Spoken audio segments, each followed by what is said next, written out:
नमस्कार मित्राणी, आप सबका एक बार फिर से हार्दिक स्वागत है हमारे YouTube चैनल संस्कृत स्पर्श में। आई होप आप सब स्वस्थ होंगे और मस्त होंगे। मैं उम्मीद करती हूँ कि मेरी पिछली वीडियोज आपने देखी होंगी और आपको कुछ समझ भी आया होगा। जैसा कि आप सब जानते हैं कि स्टेट फिर न्यूज में है। हो सकता है आपका स्टेट दे तो रखा है 30-31 मई, लेकिन जून या जुलाई में आपका जरूर हो जाएगा। देखिए, जो आपका स्टेट के लिए जो आपका संस्कृत का सिलेबस है वो ऑलमोस्ट कवर कर लिया हमने। बिल्कुल थोड़ा सा ही रहता है आपका। ये कवर अप करने के बाद हम प्रीवियस ईयर क्वेश्चन करेंगे। ठीक है, तो हमने अपना टॉपिक स्टार्ट किया हुआ था आनंद वर्धन। ठीक है, आनंद वर्धन ने खुद को अपनी जो उनकी रचनाएं है उसमें क्या बोला है उन्होंने? नोण सूत। क्या बोला है? नोण सूत। और इनकी रचना कौन सी है? धवन्यालोक। कौन सी रचना है इनकी? एक धवन्यालोक। और इनके काव्य ग्रंथ कौन कौन से हैं? देवी शतकम, विषंबाण लीला और अर्जुन चरितम। ठीक है, ये आपने की थी, हमने ये पिछली वाली वीडियो में हम इसको कर चुके हैं। ठीक है, एक इनका दार्शनिक ग्रंथ भी है, उनका नाम क्या है? तत्वालोक। ठीक है, क्या नाम है इनके दार्शनिक ग्रंथ का? तत्वालोक। ठीक है, और जो इन्होंने इनकी धवन्यालोक है इसको कितने उद्धृतों में विभक्त किया है इन्होंने? 4 उद्धृत में। और कितने भाग इसके अंदर? 3। पहला है कारिका, दूसरा वृत्ति और तीसरा उदाहरण। वृत्ति किसको कहते हैं हम?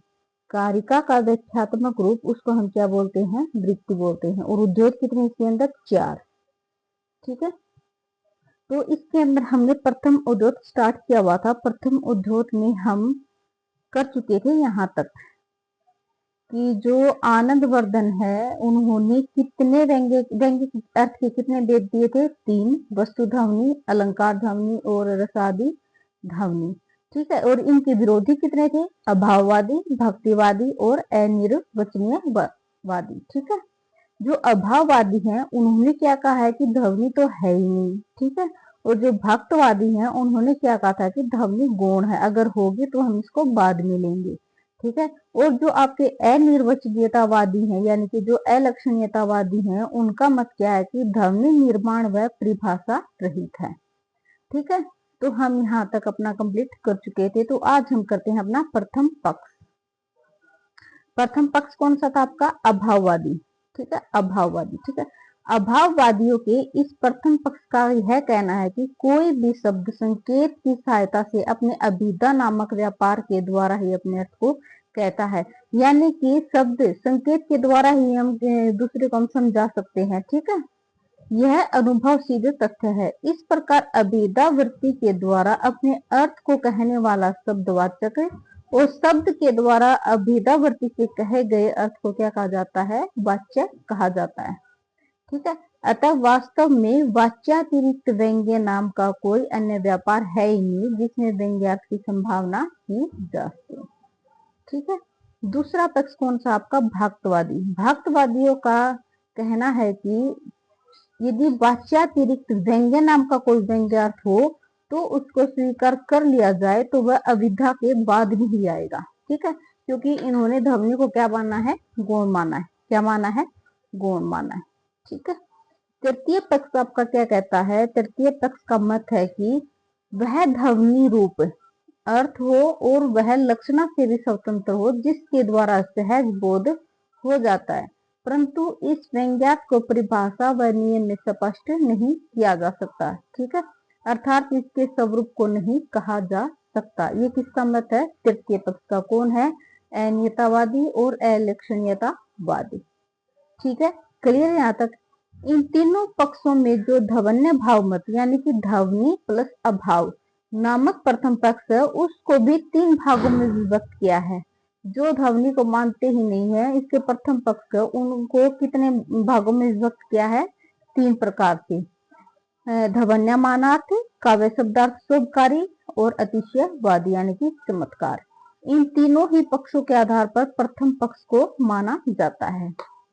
ठीक है, कौन से 3 के आधार पर? ध्वन्यमानार्थ, काव्य शब्दार्थ शोभाकारी और अतिशयवादी चमत्कार। ठीक है, इसके पश्चात काव्य की प्रक्रिया को स्पष्ट करते हुए ध्वन्यालोक रचनाकार आनंद वर्धन ने ध्वनि के लक्षण को निम्न कारिका से स्पष्ट किया है। ध्वनि के लक्षण को कौन सी कारिका से स्पष्ट किया है?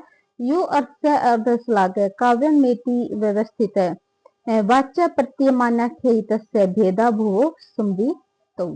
ठीक है, अर्थात जो अर्थ काव्य तत्व के ज्ञाता काव्य रूपी स्त्री की आत्मा के समान जिस धार्मिक तत्व को मानते हैं उनमें से एक वाच्य अर्थात अभिधेय और दूसरा प्रतीयमान अर्थात व्यंग्य होता है। एक तो होता है आपका वाच्य और दूसरा होता है आपका व्यंग्य, यानी कि एक होता है आपका अभिधेय और दूसरा होता है आपका प्रतीयमान।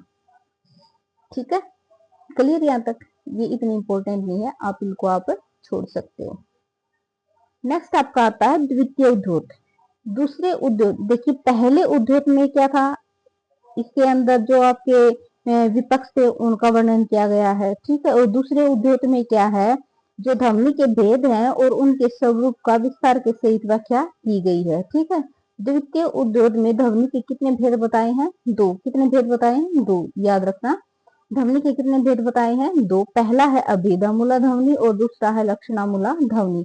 अभिधामूला ध्वनि को हम विवक्षित वाच्यम भी बोलते हैं और लक्षणामूला को हम अविवक्षित वाच्यम बोलते हैं।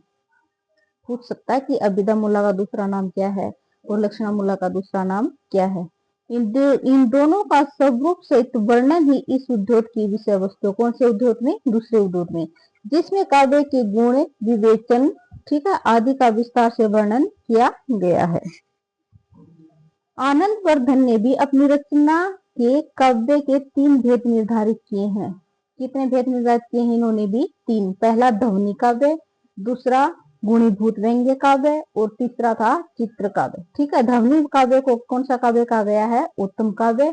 और गुणीभूत व्यंग्य काव्य को कहा गया है मध्यम काव्य और चित्र काव्य को कहा गया है अवर काव्य। ठीक है, जो ध्वनि काव्य है वो उत्तम कोटि का, जो गुणीभूत व्यंग्य काव्य है वो मध्यम का और जो चित्र काव्य है वो अधम का, सबसे लास्ट वाला। ठीक, ध्वनि काव्य यत्रार्थ शब्दों व तमर्थम उपसर्जन कृत सवर्थो व्यक्त वाक्य विशेष सध्वनि ही इति सुरभि कथित है। ठीक है, गुणीभूत व्यंग्य काव्य क्या होता है? यत्र व्यंग्यान वे वाच्य चारुत्वम स्यात् प्रकर्षवत्, जहाँ व्यंग्य का संबंध होने पर वाच्य का सौंदर्य अधिक प्रयुक्त हो तो वहां पर क्या होता है आपका गुणीभूत काव्य। और जहां पर व्यंग्य का ज्यादा प्रभाव हो वो होता है आपका ध्वनि काव्य, और जहां पर व्यंग्य की अपेक्षा वाच्य का प्रभाव ज्यादा हो वो होता है आपका गुणीभूत काव्य। ठीक है, लास्ट है आपका चित्र काव्य। ध्वनि और गुणीभूत काव्य से भिन्न रस भाव आदि से रहित चित्र काव्य होता है।